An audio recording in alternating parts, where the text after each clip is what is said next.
Disclaimer: this is a fictional story created as a tribute to two legendary artists, Elvis Presley and Michael Jackson. This event never actually occurred, as Elvis passed away in 1977. This is purely an imaginative, what-if scenario celebrating the legacy of both icons. The lights dimmed at the MGM Grand Garden Arena in Las Vegas on September 15, 1987. 15,000 fans settled into their seats, the air thick with anticipation and the familiar electric energy that always preceded a Michael Jackson concert. The stage stood empty, bathed in deep blue spotlights that cast long shadows across the polished floor. In the darkness, you could hear the collective breathing of thousands, the rustle of programs, the whispered excitement of fans who had traveled from around the world to witness magic unfold. This was supposed to be just another stop on Michael's Bad World Tour, another spectacular show in a string of sold-out performances that had already made history. But tonight, something extraordinary was about to happen, something that would transcend the boundaries between past and present, between legend and reality, between two kings of different eras. Michael Jackson stood behind the stage curtain, his sequined black jacket catching fragments of light as he moved. His hands, already gloved in that iconic white leather, trembled slightly with nervous energy. But tonight's tremors weren't from the usual pre-show jitters that every performer knows. Tonight, he carried a secret that even his closest advisors thought was impossible. For months, he had been working on something unprecedented, something that would honor the man who had inspired his moonwalk, his showmanship, his very understanding of what it meant to be an entertainer. Tonight, through cutting-edge holographic technology that was decades ahead of its time, Elvis Presley would return to the Las Vegas stage where he had reigned as king for so many years. The opening notes of "Wanna Be Startin' Something" exploded through the arena, and Michael burst through the stage, smoke like lightning made flesh. The crowd erupted, 15,000 voices joining in a roar that seemed to shake the very foundations of the building. He moved with that liquid grace that had made him the most imitated performer on earth, his feet barely touching the ground as he glided across the stage. The audience sang along to every word, their voices creating a wall of sound that wrapped around Michael like a warm embrace. But even as he performed with his usual perfection, hitting every note and nailing every dance move, there was something different in his eyes tonight, an anticipation that seemed to radiate from his very core. Song after song, Michael commanded the stage with the authority of someone born to perform. Beat It had the entire arena on their feet, arms raised, voices hoarse from singing. Billie Jean brought that moment of pure silence that always preceded the moonwalk, that collective intake of breath as 15,000 people watched him defy gravity and glide backward across the stage like he was walking on air. The applause was thunderous, rolling through the arena in waves that seemed to go on forever. But Michael raised his hand, and gradually, miraculously, the noise died down until the arena was filled with an expectant hush. "Las Vegas," Michael said, his voice soft but somehow reaching every corner of the massive space. "This city has always been special to me. It's a place where dreams come alive, where the impossible becomes possible." He paused, his eyes scanning the crowd, taking in the faces illuminated by the stage lights. "Tonight, I want to honor someone who made Las Vegas his kingdom, someone who showed all of us what it meant to truly entertain." The crowd began to murmur, sensing that something unprecedented was about to occur. "Ladies and gentlemen," Michael continued, his voice growing stronger, "I know this seems impossible, but through the magic of technology and the power of love, I want to invite someone very special to join me on this stage." The lights suddenly dimmed to almost complete darkness, and in that moment of anticipation, you could hear a pin drop. Then, slowly, impossibly, a figure began to materialize at the far end of the stage. First just a shimmer in the air, like heat waves rising from summer pavement, then gradually taking shape, becoming solid, becoming real. The collective gasp from 15,000 people was audible, a sound like the wind being sucked from the entire arena. There, standing in the soft glow of a single spotlight, was Elvis Presley, looking exactly as he had during his legendary Las Vegas years. Wearing the white jumpsuit with the eagle design, his hair perfectly styled, that famous smile spreading across his face. The silence stretched on for what felt like an eternity. People in the audience began to cry, tears streaming down their faces as they witnessed what they knew was impossible but was happening right before their eyes. Some fans stood frozen, their hands pressed to their mouths in shock. Others reached out toward the stage, as if they could somehow touch the ghost of the king himself. The emotional weight of the moment was overwhelming, a collision of past and present that left everyone in the arena struggling to process what they were seeing. Well, Elvis said, his voice carrying that familiar Memphis drawl that had made hearts flutter for decades. Looks like Las Vegas hasn't changed much.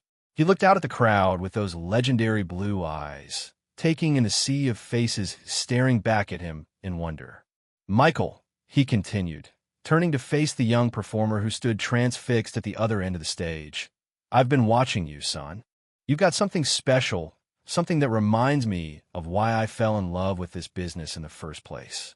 Michael walked slowly across the stage toward Elvis, his movements careful and reverent, like he was approaching something sacred. When they met in the center of the stage, the two legends stood facing each other for a moment that seemed to stretch into infinity. Then Elvis extended his hand, and Michael took it, their fingers intertwining in a handshake that represented the passing of something indefinable from one generation to the next. The crowd erupted again, but this time the sound was different, deeper, tinged with emotion and the recognition that they were witnessing history being made. What do you say we give these people a show they'll never forget?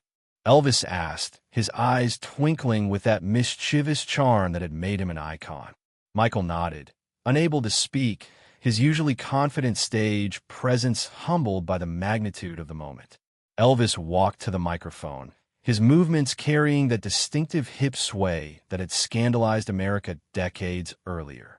Ladies and gentlemen, he announced, his voice filling every corner of the arena. It's been a long time since I've been in Vegas, but some things never change.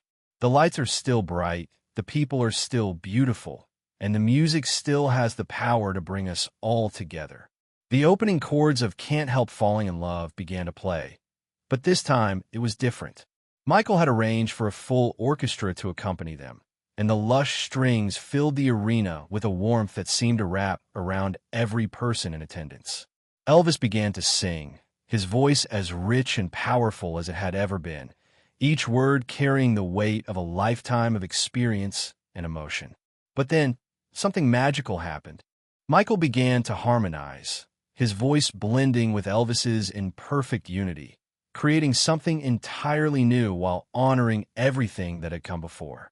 The duet was transcended, a moment where time seemed to stop and the boundaries between then and now dissolved completely.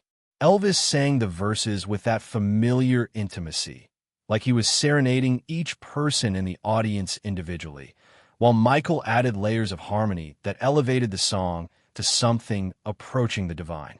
When they reached the chorus, their voices joined together completely. I Can't Help Falling in Love with You, becoming a declaration that seemed to encompass not just romantic love, but love for music, for performance, for the connection between artist and audience that makes live performance the most powerful form of human expression. Tears flowed freely throughout the arena. Grown men wept openly, their emotional barriers dissolved by the power of what they were experiencing. Women clutched their hearts, overcome by the beauty of two legends sharing the same stage, the same song, the same moment. Even the security guards and stagehands, people who had seen countless performances, stood transfixed, many of them wiping their eyes as they tried to maintain their professional composure while witnessing something that defied all logic and explanation. As the song drew to a close, Elvis placed his hand on Michael's shoulder, a gesture that seemed to carry the weight of blessing, of approval, of one king recognizing another. Michael, he said, his voice soft but audible throughout the arena thanks to their wireless microphones. You've got something special, son. Don't ever let anyone tell you different. Keep pushing boundaries, Keep making people feel something they've never felt before. If this story moves you, don't forget to like this video and subscribe to the channel for more incredible moments from music history that continue to inspire us today. The two performers stood together as the applause washed over them like a tide, 15,000 people on their feet, screaming, crying, laughing, completely overwhelmed by what they had just witnessed. But Elvis wasn't finished. He walked to the piano that sat at the side of the stage and began playing the opening chords of The Way You Look Tonight, one of his more tender ballads. "Michael," he called out, "show them that moonwalk. Show them how you've taken what we started and made it something entirely your own." What followed was a performance that existed outside of time, a collaboration between past and present that created something entirely new. Elvis sang while Michael danced, his movements flowing like water, like light, like pure emotion given physical form. The moonwalk had never looked more magical, more impossible, as if Michael was literally walking on air, while Elvis's voice filled the space around him with warmth and love. The combination of Elvis's grounded, earthly sensuality and Michael's otherworldly grace created a performance that no one in that arena would ever forget, a moment that would be passed down through stories and memories for generations to come. As the song ended, something extraordinary happened. Elvis reached into his pocket and pulled out one of his famous scarves, the silk fabric catching the stage lights as he held it up. But instead of throwing it to the crowd as he had done thousands of times during his Las Vegas years, he handed it to Michael. "Keep this," he said, his voice heavy with emotion. "And remember that music is about connection, about bringing people together, about making them feel less alone in this world." Michael accepted the scarf with trembling hands, holding it like it was made of precious metal rather than simple silk. The gesture was symbolic, a passing of the torch from one generation to the next, from one king to another. The crowd understood the significance of the moment, and their applause took on a different quality, deeper and more reverent, like they were witnessing something sacred. The two legends embraced then, a moment of genuine affection between kindred spirits separated by time, but united by their shared understanding of what it meant to give everything to their art. As they held each other, the arena fell silent again, 15,000 people holding their breath as they watched two of the greatest entertainers who ever lived share a moment of genuine human connection. "Thank you," Michael whispered, his words barely audible, but somehow carrying to every corner of the arena, "for everything you've given to music, for everything you've given to me." "Thank you," Elvis replied, "for carrying it forward, for making it new again, for keeping the magic alive." As the hologram began to fade, Elvis walked slowly toward the back of the stage, his hand raised in that familiar gesture of farewell. But he stopped and turned back one more time. "Las Vegas," he called out, his voice strong and clear. "Thank you for all the memories.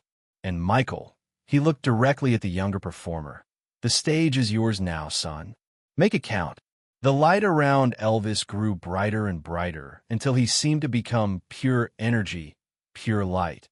And then he was gone, leaving only the memory of magic and the scarf still clutched in Michael's hands. The silence that followed was profound, a moment where 15,000 people tried to process what they had just experienced, what they had just witnessed. Michael stood alone on the stage, holding Elvis's scarf, tears streaming down his face.